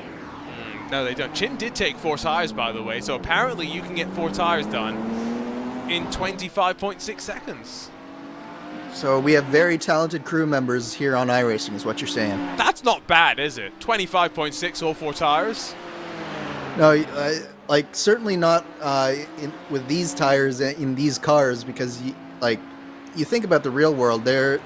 I mean, maybe they're doing it most of the time in that space of time, but like it's a quick pit stop for GT3 cars. It is, and if you're wondering how detailed the model for the pit stops is, well, we don't get to see it, but I can tell you that iRacing models the time that it takes for the pit crew to run to one side of the car. How do I know this? Well, BMW Sim Live back in, would it have been 2021? It would have been 2021 if I remember correctly, as Baderford, by the way, into the box, what will be his final trip down the pit lane today. The drivers had to make a pit stop. The only requirement is they had to change a single tire.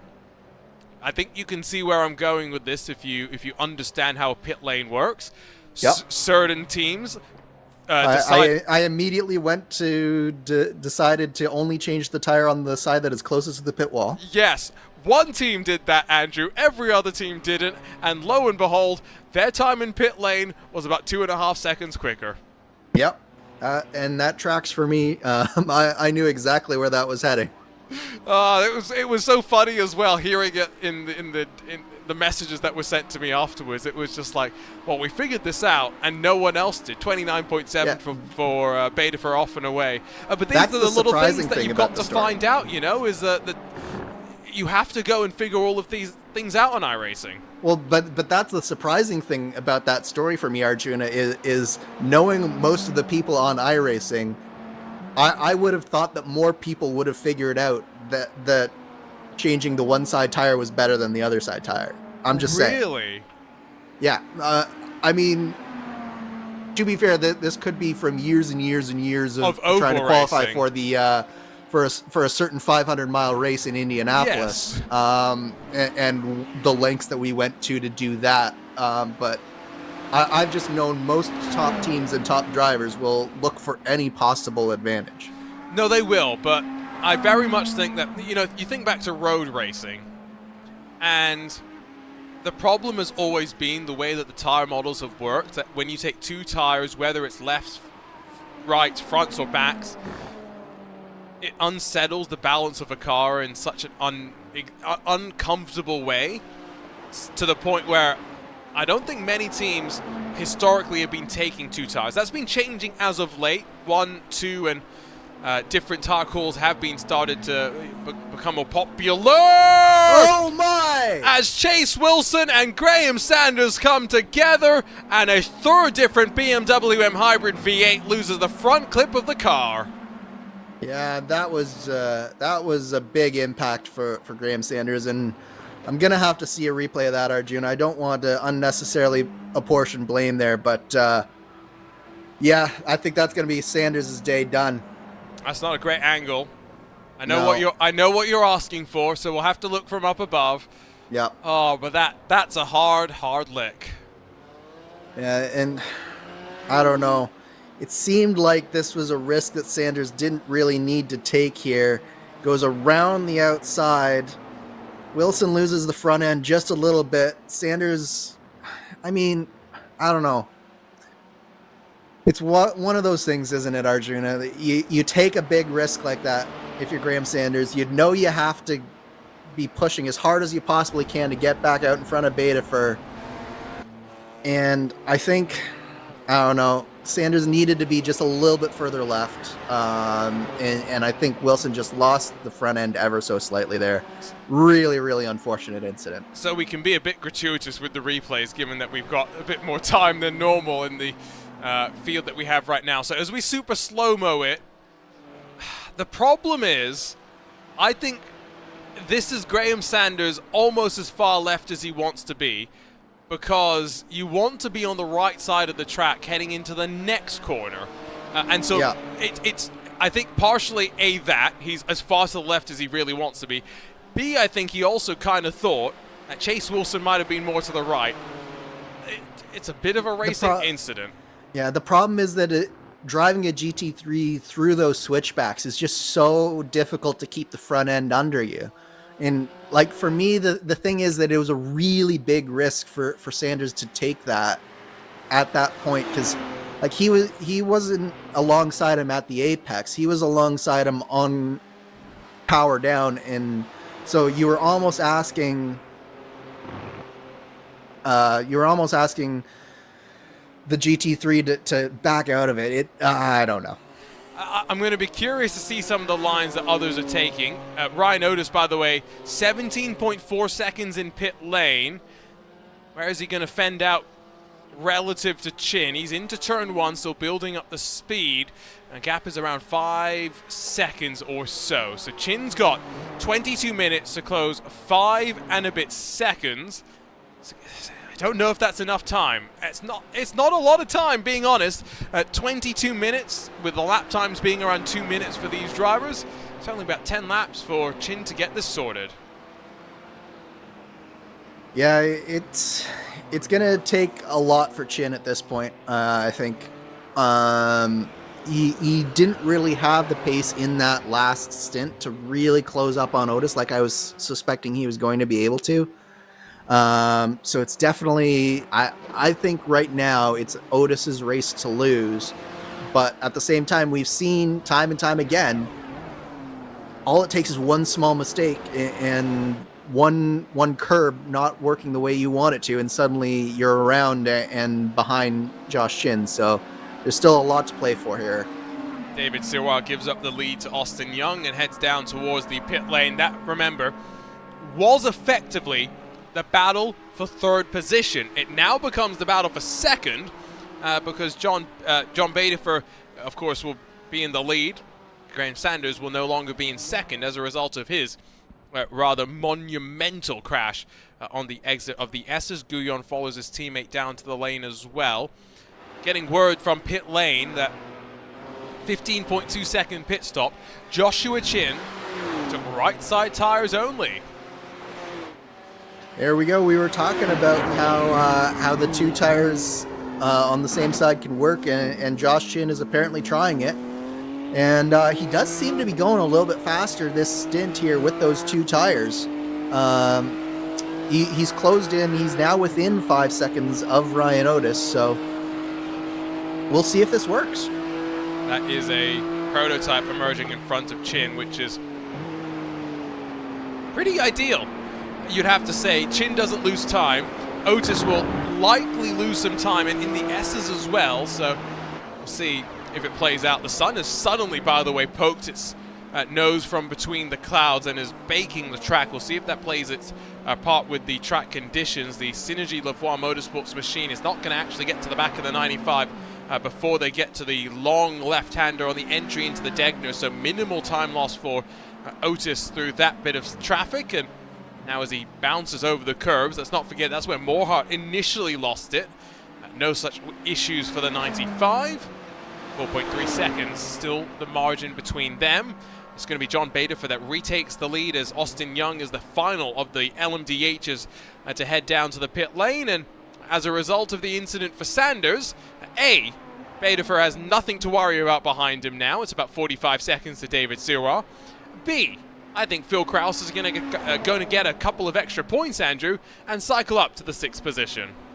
Yeah, that's the unintended consequences of that clash there, is that Baderfer is going to lose a couple of points overall to Phil Krause, even though he gained a couple of points by assuring himself that he's going to be in front of his, in that first place, at least for now. Certainly, it would take a monumental shunt of his own to lose a grip on that first place, but yeah, Krause is coming around here, and I don't think there's any way that Graham Sanders gets repaired in time to get out in front of Krause right now. It is just the 1 point, but I will remind people that Lionheart championships have ended up tied before, and if they're going to be just 6 points separated coming out of this race with 2 rounds left to go, a tie is not inconceivable. Every single point will matter.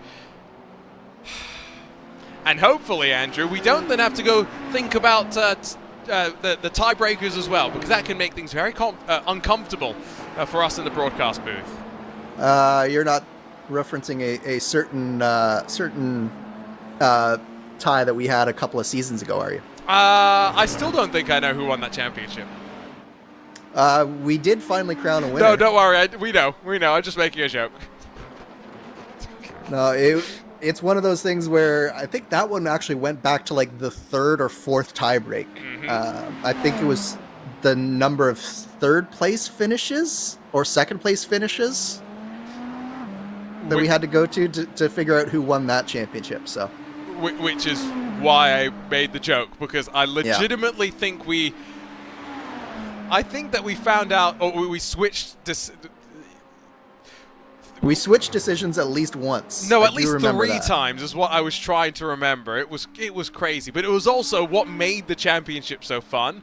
Hopefully, though, we can have less chaos. If there's going to be deja vu when it comes to that, it was Matt Taylor and. Oh, wow, my memory is really failing Ryan Otis, me now. Was it not? Oh, was Ryan Otis also involved in the championship tie? Aaron Morgan and Matt Taylor is who I was thinking about. But yes, Ryan Otis could be involved in the tie as well. Josh Chin, by the way, now only 3.7 seconds off the back of Ryan Otis, so that gap's come down by a couple of tenths. It's not much, but it's noticeable.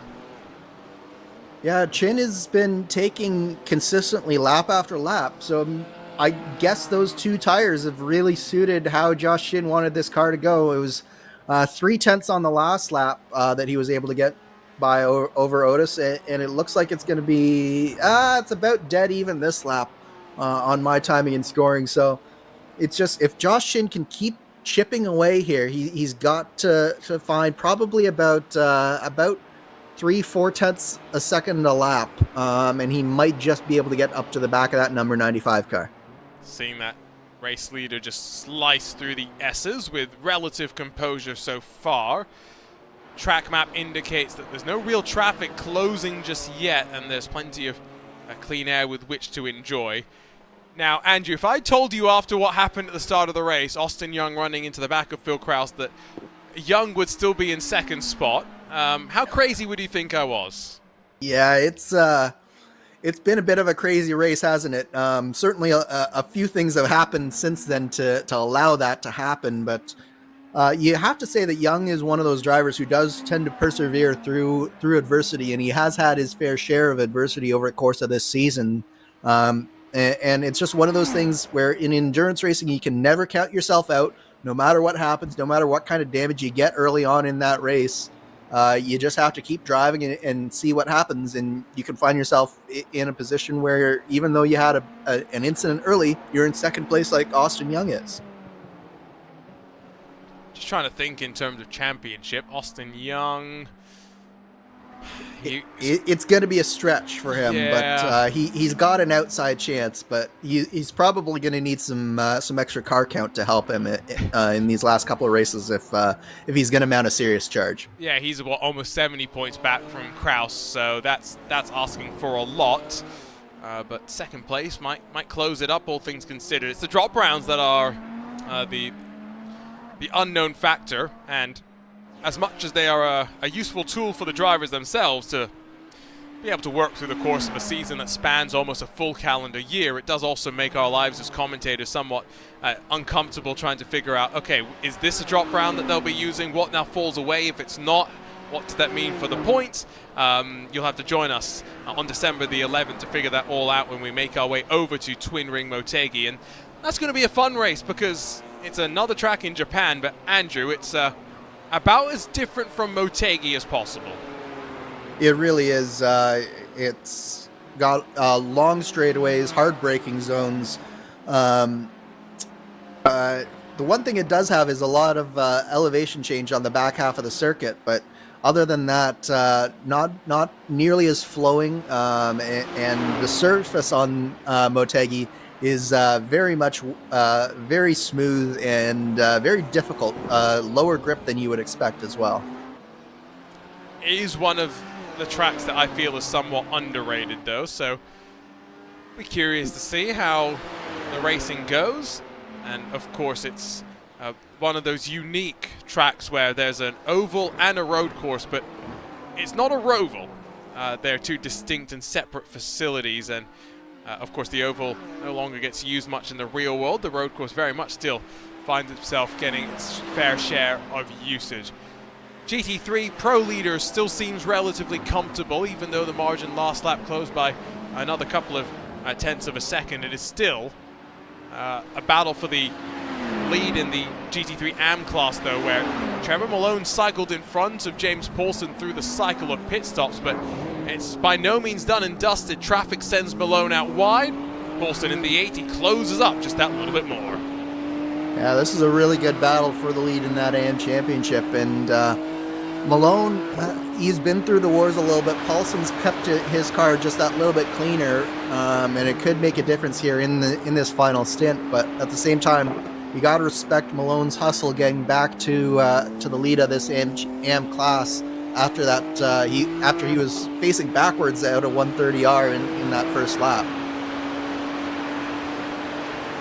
I just feel like, I mean, I'm guilty of this a lot of the time in my own special event endeavors, but it's so easy to get down in sim racing and to withdraw yourself, whereas in the real world, sponsors often dictate that we paid for the car, it better be on track if it's capable of being on track. And yeah, you often still have some fun if you go out there. It will just be not as fun as you maybe were hoping for.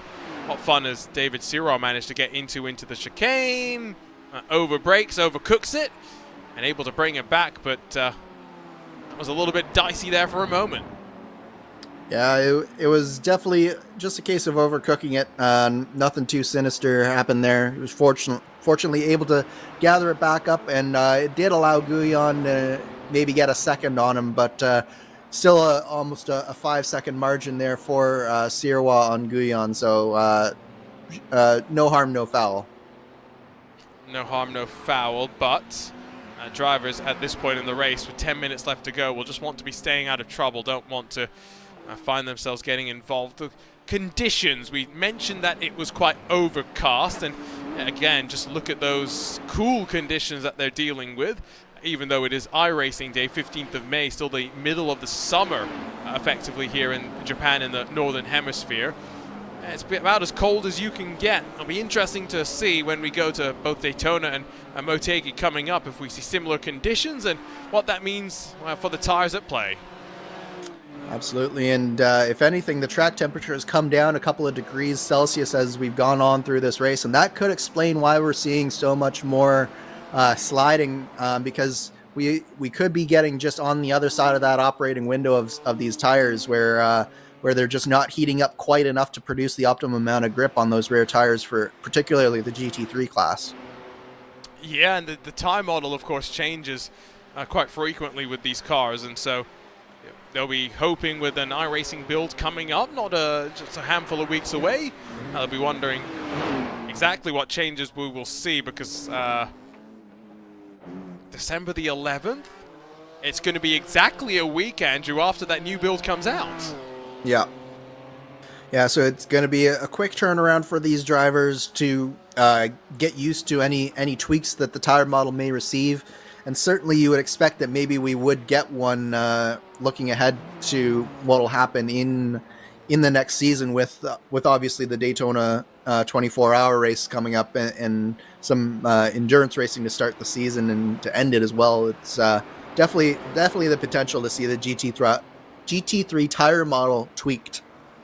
I think the development update that iRacing shared indicated the Ferrari 296 GT3 would be the first of the GT cars to get the tire model with the rain as a part of it. So that's going to be where drivers can first get a sense for what it was going to be like, and then slowly it will roll out on a track-by-track basis, like Andrew mentioned earlier, but also on a car-by-car basis. And so slowly but surely all the cars will get enabled with rain and the required tire models, you'd assume, as well, because as mentioned earlier, you probably want an intermediate, maybe a wet tire as well, depending on which series we're modeling. The Michelins of IMSA, the Pirellis, for example, of the GT World Challenge, and these are the various different things that will all just come into play, and I can't wait to see how it all is going to end up shaking up. The one thing that we can probably say, though, is some of the screenshots that have been released, it's looking quite good. Absolutely, and you have to remember as well, Arjuna, it's not just rain, it's a full revamp of the weather system in iRacing, so it'll be very intriguing to see how that all works out once they finally do release it. What's the first, assuming, Andrew, they release it on all tracks, what would be the first track that you went to with rain? I mean, I'm a glutton for punishment, so you gotta think that I would do the Nürburgring Nordschleife first, just to see what happened, you know? I'm glad that we're on the same page there, because that was going to be my suggestion when I was saying, you know, we want to make it rain at various different corners on the track. It's really with the Nordschleife in mind, let's be honest, because it's big enough that you can have one weather cell in one part of the track and then another cell in a totally different part of the track, and then it would be dry everywhere else. So it would be nice to replicate that. Exactly. Yeah. That I think that probably it might be the Nordschleife, once it's released in the rain on iRacing, might be the most popular track for that week ever. I get the sense, though, that would probably be amongst the last tracks that we're going to probably get. You would think it would take them a little bit to model that, wouldn't it? Yeah, just a little bit. I mean, I don't know exactly the intricacies behind the scenes, but I'm not expecting anything. And I mean, it's not like the mountains of Germany have weird weather patterns either, is it? No, what are you talking about? What are you talking about? Weird weather. 6 minutes to go, though. Would mean about 3 laps left to run for Ryan Otis, but I guess it's all going to be slightly more dependent on where John Baderfer, with his 40-second advantage, is going to fare relative to the rest of the field. At least on the timesheets, it's going to be indicated at one of the most dominant victories of the season, but it's a dominant victory, mostly, I think, predicated just on the misfortune and the attrition that's played its part today. Yeah, absolutely. This 40-second gap doesn't belay just how much drama has happened throughout the course of this race. You look at the final results and you might think this was a cakewalk for John Bettifer, but far from it. This has been a busy race for Bettifer and all of the competitors in the LMDH field. Trying to negotiate the traffic has definitely proven a challenge for all of these drivers. I wonder if Motegi is going to be easier or harder. What do you think?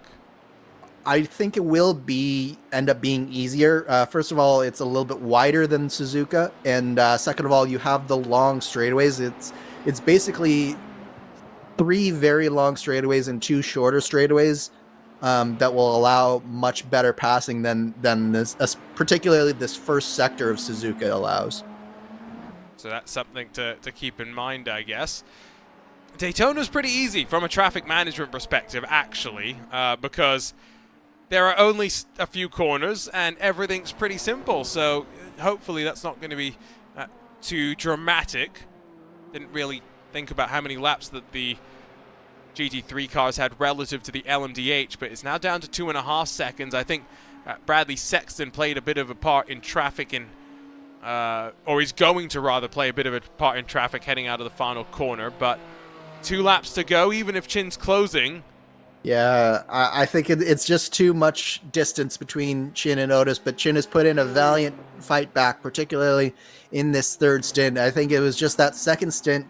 The problem for Chin was that he cooked the tires basically on the outlap, so he had to stay with some pretty bad rear tires for the full second stint, and it just cost him too much time in the end. It was a mistake as well, right? That I'm sure Chin's going to rue in many different ways. Ultimately, though, no Sean Campbell. Outside of Sean Campbell this season, it's been Otis and Chin that have been the class of the GT 3.5 class, if you will. And so maybe it's no surprise that, Andrew, they are 1 and 2 at the end of this race as well. Yeah, certainly this was the order that you were sort of expecting when we started this race. Otis had that little bit of extra speed in qualifying, and he's going to have just this littlest of margins in the race as well. Chin, as always, races a little bit better than he qualifies, but it all came down to that one mistake, didn't it? How do you qualify better, Andrew? It's something that I've always kind of wondered. I practiced plenty of qualifying runs. It was never something I was... You are asking the wrong analyst that question, so my friend. The reason why I think you're the right person to ask is because I put in a lot of time to practice qualifying, but it was always just let me run laps and hope that I get better. Is there an actual way to improve? If I knew it, I would have done it by now. But the answer is basically... Yeah, you have to run a lot of laps, and you have to get very, very good at being very precise and doing that under pressure. And it's the pressure that really gets to most people, I think, is you just have to know, where all of the time that you can gain is, and then you have to be able to execute it in one lap. And it was always that part of the equation that got to me, was I couldn't quite get that all put together in one lap. I would have I would lose a 10th on this lap, I would lose a 10th on this other lap in a different part of the track, and I can never quite get the full perfect lap together in most cases. The one place I can qualify well, though, is Road America. I will say that I can put together one good qualifying lap at Road America.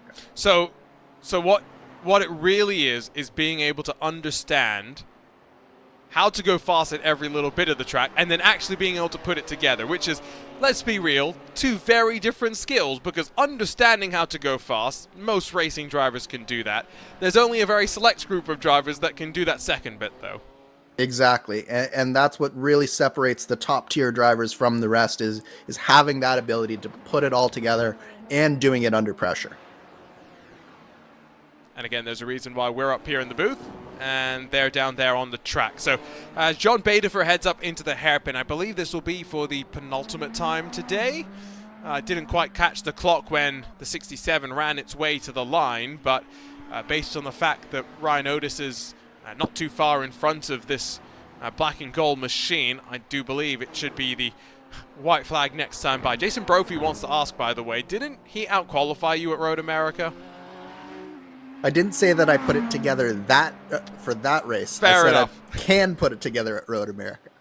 I still remember the one and only proper attempt I tried to make at the iRacing Indy 500, and the stress. Oh, never again. There's a reason why I'm retired from sim racing. We will indeed get one more lap to go. Bedifer's got 45 seconds in hand. Ryan Otis has 2.5 seconds in hand. Very different situations for them as they come towards the white flag. It is, but at the same time, you got to think that both drivers are very happy with how this race has unfolded. For Bedifer, it's exactly what he needed for his championship. Maybe you were hoping that Krause's misfortune would have put him out of the race, but other than that, Bedifer's looking at a really nice gain in the championship coming into the final 2 rounds. And for Otis, this is just a just reward for him for all the efforts that he's put in over the course of this season. He's very rarely put even a wheel wrong throughout the entire course of the season. And now that Sean Campbell missed this race here in Suzuka, this is a just reward for a driver who has been time and time again right there knocking on the door. You know what Sean Campbell put in Discord earlier today? I did not see, no. He told Ryan Otis that when Ryan Otis found out that Sean wasn't going to be here tonight, you better win. And, well, I think Ryan's done a pretty decent job of living up to the expectations and the benchmark set by the points leader and a driver whose 100% streak technically hasn't come to an end, even if the 100% season maybe isn't reflected in the standings. As we head our way to the end of this race, Jason Brophy just wants to correct himself, Andrew. You did out-qualify him, so don't worry. There we go. But I did mess up on that qualifying lap. I lost 0.3 in the final corner. So it could have even been better. Yes. I don't think it could have been much better for John Bedifer. Like Andrew mentioned, maybe Phil Krause's misfortune could have been a little bit more drastic, but ultimately, top honors, potentially a closing of the championship margin, and a victory in the BMW Performance Driving School Grand Prix of Suzuka. It's Bedifer on top, and by 45 full seconds.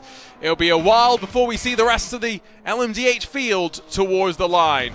Finally, though, for Ryan Otis, the duck has been broken, and it's the first victory in the GT3s. The former Lionheart Retro Series champion comes across the line to outlast Joshua Chin in a battle that I'm sure the two of them will have sweated their way through. And I can't wait, Andrew, to talk to the two of them and figure out just how stressed they were. Absolutely. It's going to be fascinating to hear the interview between these two drivers, and you can see the respect from Chin there for Otis. They've been going at each other all season long, and it's two very clean, very good drivers, and you can see the respect from both of those two. Meanwhile, Malone and Paulson, it looks like Malone for the AM is going to come out there. He's got about a half a lap to go here. We will take a look at Trevor Malone in that number 69, not for the first time this season in the AM class, going to cross the line the winner, but ultimately another driver taking advantage of misfortune for those behind, a wiggle, and runs his way to the end of the BMW Performance Center Grand Prix of Suzuka. Well, 23 started, only 17 are going to see the end. Such was the level of attrition, but Suzuka is a tight, a twisty, a technical track, and plenty of the drivers found out just how difficult it can be. Chris Reagan and Nathan Deering have a bit of a drag race towards the line. It's Reagan in the number 19 machine that will steal 9th position away from Deering on debut. But plenty of drivers, I think, with some fun had, some others watching on from the sidelines after their early issues. Let's take a look at the butt kicker race results. A large margin of victory, but ultimately it was the drama along the way to get us there. That was the story. Bedifer in front of Young, and then David Sirrah, the final step of the podium.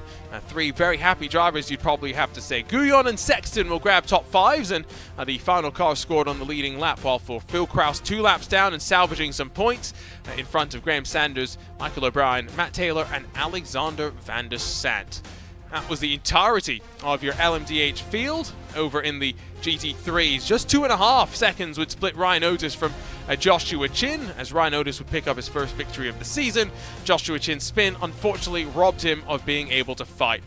Matthew Morhart was able to hold on to the final step of the podium in front of his Synergy Motorsports counterpart Brian Bennett, with Andrew Marquez, Lionel Kalisto, Trevor Malone, the first of the AMs in front of James Paulson and Chris Reagan, and then Nathan Deering, the final car scored inside of the top 10 and finishing this race. Chase Wilson 11 laps down in 11th spot, with Creighton Carter and then Craig Forsyth rounding out the 13 car GT3 field that we saw running around here today in Suzuka. That was a look top to bottom at your butt kicker race results. And so now, as we get ready to dive down in towards HyperX Victory Lane, it is within the context of the butt kicker post-race show that we will do so. Ryan Otis, a winner for the first time in the butt kicker sports car series, but in a race, Ryan, where it was not very easy. Talk to us about what you were thinking after Joshua Chin had his spin and you found yourself with a bit of an advantage up towards the front. I was thinking, I hope I don't do the exact same thing, because I had done that about 15 minutes earlier in practice at that exact same corner. It's like you just hit the curb just wrong and the car is uncatchable. So a little bit of a lucky break there, and I had a bit of a half spin a little bit later on at a turn 2, and had to count my lucky stars on that one that it didn't go all the way around. I was going to ask you about that, so I'm glad that you've already talked to us about it. Of course, Sean Campbell missing in action today, and he told you in Discord earlier this afternoon that you better win. How are you feeling right now? When Chin jumped me on the first pit cycle, I was like, oh man, I don't want to let Sean down. No, I was, I felt like obviously if Sean was here, Chin and I would have had a pretty good battle there for second place. So yeah, I guess I'm definitely happy to come out on top on this one, and I definitely need the points because it's been a pretty close battle between me and him for second place in the championship. It was, I think, 4 points coming into this one. Will probably grow a little bit as a result of the results here, but it's been a fun season. We've only got 2 races left to go, both Motegi and Daytona. How are you reflecting on this season as we begin to wind things down? I feel like I've learned a lot about how this car works and about how the GT3 tires work. I feel like I'm probably more competitive than I was at the start of the year, but still, pretty far off the pace of folks like Sean. So I definitely have a ways to go, but I'm pretty content with at least, I guess the progress I feel like I've made. So yeah, it's been fun. It's been a learning experience for sure. It's definitely not the same thing as a Lotus 79 when you can just beat up the tires for the entire race and not have to worry about it. You definitely have to manage things and think about how you're treating the car here. So yeah, it's definitely a lot of fun and looking forward to the last 2 rounds. Congratulations on the win, Ryan. We'll see you in a couple of weeks' time over at Twin Ring Motegi. Yeah, thanks guys. Former Lionheart Retro Series champion Ryan Otis talked to us about the difference between a Lotus 79 and a GT3 machine. I think he could probably tell us a little bit more about that, but Suzuka played itself out for quite an intriguing, for quite a fun race. And now, Andrew, we talked about it just a little bit. The Next Level Racing Grand Prix of Twin Ring Motegi, December 11th, same time, same place.